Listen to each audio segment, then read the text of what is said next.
महारानी माला राज्य लक्ष्मी शाह जी लगातार जीतते आती हैं, तो वहीं इस बार एक ऐसे युवा और तेज तर्रार जिन्होंने उत्तराखंड में अनेकों प्रकार से हो रहे भ्रष्टाचार पे जो है अपनी बेबाक राय रखी, धरना प्रदर्शन किए और बहुत सी चीजें आपने देखी होगी। उन्होंने विरोध प्रदर्शन, लाठी डंडे, जेल की यात्राएं तक की।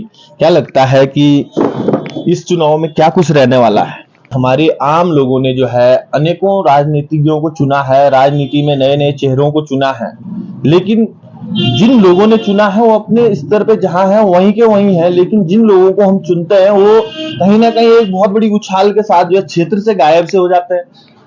जी, बिल्कुल।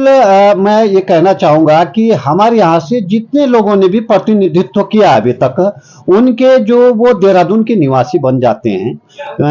हम बात करें, पहले मालचंद यहाँ के विधायक रहे, वो भी देहरादून के निवासी बन गए थे। जो दूसरे आए उनके जगह राजेश बोगड़ा, वो निवासी ही देहरादून के थे। तीसरे जो राजकुमार आए वो भी देहरादून के निवासी थे।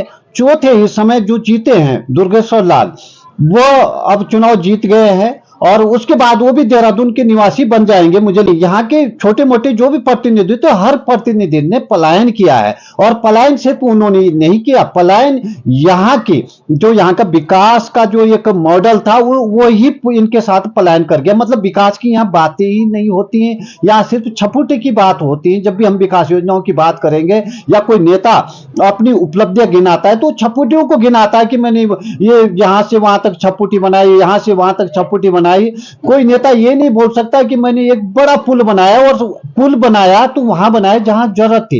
ये पुल तो यहाँ सैकड़ों लगे हैं पिछले 20 वर्षों में, लेकिन ऐसी जगह लगे जहां आवश्यकता ही नहीं थी पुलों की। प्राइमरी स्कूल की बिल्डिंग वहां बनी जहां छात्र संख्या इक्की दुक्की रह गया, और जहां पे छात्र संख्या बहुत ज्यादा है वहां की जो इमारतें हैं वो जर्जर अवस्था में है। तो ये हालात हैं यहाँ के नेताओं के। तो यदि अभी लोकतंत्र है, जनता जो है खुद के लिए खुद ऐसा शासक चुने जो उनके अच्छे बुरे की समझ रख पाए, और ये जनता के पास जागने का एक सुनहरा मौका है। जनता अपने मत का प्रयोग करके जो है बहुत कुछ चीजें बदल सकती है।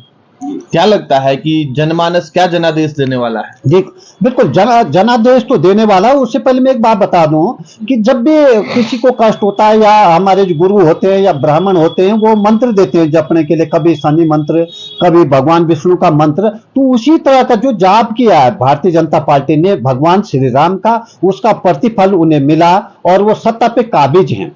लेकिन जब गलत मंत्र का उच्चारण होगा तो उसका परिणाम गलत जाएगा। तो यही टिहरी लोकसभा में ये मंत्र है जय श्री राम का, यही मंत्र का उच्चारण गलत हो गया है, बार बार गलत उच्चारण हो रहा है, जिस कारण भगवान बद्रीनाथ इस बार कुपित हो चुके हैं। और आपको बता दूं कि जो पीछे 2022 में ये एक मूवमेंट चला था बेरोजगारों का, इनके जो सिंडिकेट थी नकल माफिया, उनके खिलाफ बहुत बड़ा आंदोलन चला था, और उस आंदोलन की परिणति ये रही कि जितने माफिया थे वो सलाखों के पीछे पहुंचे।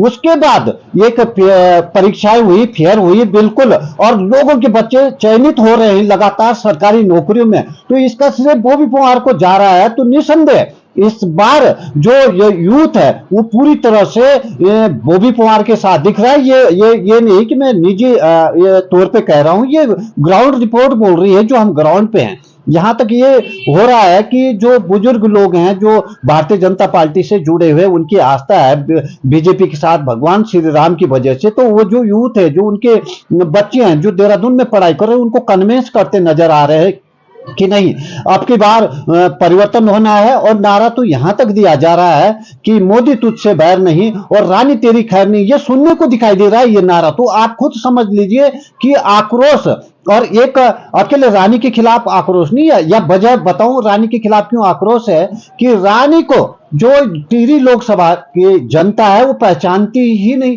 पहचानेगी काय के लिए। कि जब वो वोट मांगने आते हैं तो वो बिल्कुल बहुत कछुआ चाल से थोड़ा मुख्य मुख्य बाजारों में ही एक जनसभा के माध्यम से अपने लिए भी वोट नहीं मांगती। वो भारतीय जनता पार्टी और भगवान श्री राम के नाम पे और मोदी के नाम पे ही वोट मांगती। खुद के लिए वो वोट कभी उन्होंने मांगा नहीं, ना ही संसद के भीतर उन्होंने कभी हमारी टिहरी लोकसभा क्षेत्र की आवाज रखी। तो निसंदेह जनता में इस बार बहुत बड़ा आक्रोश है, और इस आक्रोश का जो है परिणाम अभी सामने नजर आता जा रहा है। लोग स्पष्ट कह रहे हैं कि चाहे कुछ भी हो जाए, किसी भी कीमत पे हम मोदी जी के तो साथ हैं। हाँ, जनता मोदी के साथ है लेकिन रानी के साथ नहीं। सर, यदि बात करें कि वर्तमान जो चुनाव का दौर है, कहीं ना कहीं आम जनमानस ने ही सरकार दोबारा एक बार पुनः रिपीट करनी है। टिहरी लोकसभा संसदीय क्षेत्र की बात करते हैं तो यहाँ के लोकसभा के वोटरों ने ही अपने प्रत्याशी को चुनना है। कहीं ना कहीं आपको ये लगता नहीं है कि जिस ओर से एक तरीके से जो बॉबी पवार की हवा सी बनी हुई है, क्या बेरोजगार संघ और टिहरी लोकसभा के युवा इसमें बड़ा बदलाव ला सकते हैं, एक नया इतिहास रचा जा सकता है? जी बिल्कुल, आपने सही कहा। इस बार बहुत बड़ा बदलाव आने वाला है, क्योंकि अभी आप मेरे साथ अगर बाजार में निकलोगे तो किसी से भी पूछोगे, अगर 5 लोगों से आप मिलोगे तो 4 स्पष्ट रूप से ये कह रहे हैं कि इस बार बॉबी पवार। तो जो ये तरह से जो आवाज निकल रही, जो लहर है बॉबी पवार की, और जो ये लहर है, ये लहर वोटों में तब्दील अगर परिवर्तन हो गई तो आप कह रहे हैं जीतने का। यहाँ पे जो इनके अपोजिट प्रत्याशी होंगे, हो न हो उनकी जमानतें जब्त हो जाए।